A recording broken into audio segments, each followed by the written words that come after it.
শুরু করিতেছি মহান আল্লাহ তাআলার নামে। তিনি পরম করুণাময় এবং অত্যন্ত দয়ালু। আমরা আজকে আমাদের মসজিদ এবং খানকার কিছু বিষয় নিয়ে দেশ এবং প্রবাসী দেশের বাইরে যারা আছে এই বিষয় নিয়ে আমরা কিছু আলোচনা করব। আপনারা জানেন যে আমাদের মসজিদের যে এই যে বেহাল দশা, অ্যাট ফার্স্ট আমরা মসজিদের বিষয়টাই বলি যে এই যে মসজিদে ঝড় বৃষ্টি, যে আয়লা নার্গিস সিডর এইগুলো আসলে এই মসজিদে নামাজ পড়ার উপযোগী থাকে না। তো আপনারা বিষয়টা ভিতরের ব্যাকগ্রাউন্ডটা যদি দেখেন যে আসলে কি ধরনের অবস্থা, তো এই অবস্থায় এই যে শুক্রবার আজকে গেল জুমার নামাজ আদায় করলাম, তো বাহিরে আর ভিতরের পরিবেশটা আপনাদের দেখাই যে আসলে এই পরিবেশে নামাজের উপযোগী না। তো আমরা মসজিদ কর্তৃপক্ষের কাছে আবেদন জানাইছি যে আমরা যুব সমাজ বা আমাদের প্রবাসে যারা আছে, আমাদের ভাই ভাতিজা আত্মীয় স্বজন যারা আছে, তাদের সাথে আমরা আলাপ আলোচনা করি যে টাকা বা যে ব্যয় হয় এই মসজিদটা একটু নির্মাণ করা লাগবে, যেহেতু আমাদের ওই মসজিদটা উদ্বোধনের কোনো নির্দিষ্ট সময়সীমা নাই। যেহেতু কখন হবে কোন সময় হবে সেটা 1 মাস 6 মাস 1 বছর কোনো নির্দিষ্ট সময় নাই। তো সেই জন্য এই মসজিদের কিছু কাজ আমাদের করণীয়, যেই মসজিদের চতুর্পাশে আমরা দোয়া করব, প্লাস এই মসজিদটা আমরা ভেঙে ছাপরা পুরাটা ছাপরা একবারে এই যে পাশি আপনারা দেখেন যে অবশিষ্ট অনেক জায়গা আছে আমাদের পিছনে, আমরা একবারে পাশির এই সাথে একবারে অ্যাটাচ করে দেবো, তাহলে জায়গা আরও অনেকটা বাড়ল। আর মসজিদের এই ভিতরের ব্যাকগ্রাউন্ডটা আপনারা দেখেন যে আসলে একেবারেই নামাজের অনুপযোগী বললেই চলে, যেহেতু আল্লাহর ঘর মসজিদ ইবাদতের জায়গা। তো আপনারা দেখতেছেন এই পরিবেশে আমরা এই যে নামাজ আদায় করি অনেক কষ্ট হয়, অনেক এই যে জুমার নামাজে অনেক মুসল্লির আগমন ঘটে বিভিন্ন পাড়া থেকে। আপনারা জানেন এটা তরিকা ভিত্তিক মসজিদ, এই মসজিদ আমার ব্যক্তির ইচ্ছায় উদ্বোধন বা এটা সম্ভব না। আর চতুর্দিকে দেখতেছেন যে আমাদের কাজের জন্য যে ইট আসছে, এটা খানকার কাজের জন্য হয়তো 2-1 বেলার মধ্যে এই কাজ শুরু হবে। তো আমাদের এই খানকায় প্রায় অনেক টাকা ব্যয় হয়ে গেছে। আমি কালকে যতদূর জানলাম যে 11 লক্ষ টাকা অলরেডি তারা ব্যয় করছে, আরও বিভিন্ন ধার দেনা করে তারা কাজ করছে।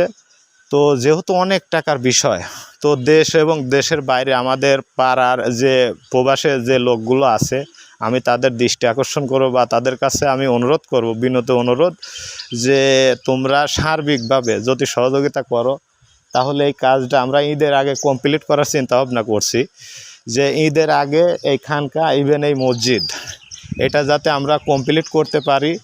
তো তোমরা যদি সার্বিকভাবে প্রবাসে যারা আছো সার্বিকভাবে আমাদের সহযোগিতা করো, ইনশাল্লাহ আমরা ঈদের আগেই আমাদের আলাপ আলোচনা হয়েছে, কমিটির সাথে কাল মিটিং হয়েছে যে আমরা চেষ্টা করব যে ঈদের আগে একটা মানে সুসজ্জিত পরিবেশ মসজিদে, যাতে ঈদের নামাজ আমরা ভিতরে যারা পড়লে তখন বুঝতে পারবো যে কত সুন্দর একটা পরিবেশ। আমাদের প্ল্যান বা চিন্তা যে চারপাশে ডোয়া করি, ভিতরে ইট বিছায়া একবারে মানে লেপিয়া সুন্দর একটা পরিবেশ আমরা তৈরি করার চিন্তা ভাবনায় আছি। তো এখন বিশেষ হলে মূল হচ্ছে টাকা হইলে কি না হয়। তো এই যে খানকার আপনারা দেখতেছেন যে ইটগুলো আসছে, এই খানকার আপনার যে কাজগুলো, খানকার কাজ হয়তো কাল পরশু মিস্ত্রি হইলে কাল থেকে হয়তো শুরু হবে। আমাদের কাজ হলে এই ইটগুলো আমাদের দোতলায় বা 3 তলায় উঠানো।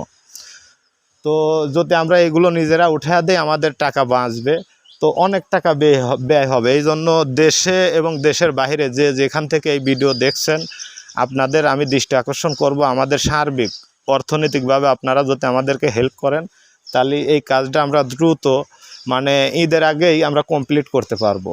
তো যারা আমাদের পাড়ার যে সমস্ত প্রবাসী ভাইয়েরা আছে, তো প্রায় সংখ্যায় 40+।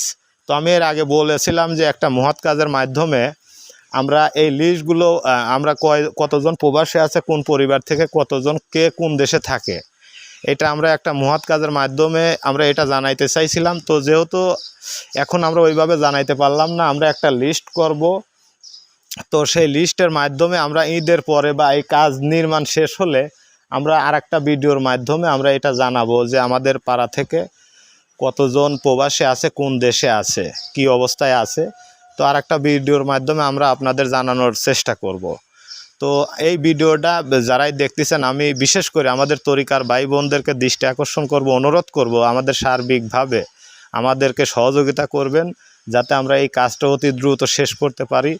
এবং দেশে এবং দেশের বাইরে যারা আছেন তাদেরকে বলবো যে আমাদের যদি অর্থনৈতিকভাবে সাহায্য করেন বা এই আল্লাহর ঘর মসজিদে যদি কেউ দান করতে চান, মসজিদের কমিটিবর্গ আছে, সভাপতি গোলাম মোস্তফা এবং কেশিয়ার শাহিন ডাক্তার, এদের মারফতে আপনারা যদি কিছু দেওয়ার ইচ্ছা থাকে তো আপনারা এদেরকে দিতে পারেন, এদের কাছে দিবেন, এটা আমার দাবি। আর এই ভিডিওটা যে যেখান থেকে দেখছেন সবাই লাইক কমেন্ট শেয়ারের মাধ্যমে দেশবাসীকে দেখার সুযোগ করে দিবেন। আর আরেকটা বিষয় যে আমরা মাঝে মধ্যে উদ্যোক্তার একটা বিষয় আছে যে আলাউদ্দিনের আগে যে একটা উদ্যোগ নিয়েছিল রোজার মধ্যে, তো সেই উদ্যোগে অনেক টাকা ব্যয় করে আমরা যে গরিব মেহনতি মানুষকে ইফতারি দিতে পেরেছি, আমরাও সন্তুষ্ট, তো এই মানুষগুলো সন্তুষ্ট হয়েছে। তো আসলে এদের উদ্যোগে এরা উদ্যোগ নিলে আমার একটা বিশ্বাস যে হবে। তো এদেরকে আমি দৃষ্টি আকর্ষণ করব যে তোমরা এই জিনিসটা যদি দ্রুত উদ্যোগ নাও তাহলে এই কাজগুলো অতি দ্রুত হবে। তো দেশ এবং প্রবাসে যারা আছে, আমি দেশবাসীর কাছে আমাদের প্রবাসে যারা আছে এদের জন্য দোয়া চাই যে আমাদের প্রবাসী ভাইয়েরা যেন আল্লাহ যেখানে যে অবস্থায় থাকে ভালো থাকে, তাদের যেন সুস্থ রাখে, আল্লাহ তাআলা তাদের নেক হায়াত দান করুক। তো সকল প্রবাসীর জন্য আমাদের দোয়া থাকবে। ভালো থাকবেন সবাই। আল্লাহ হাফেজ।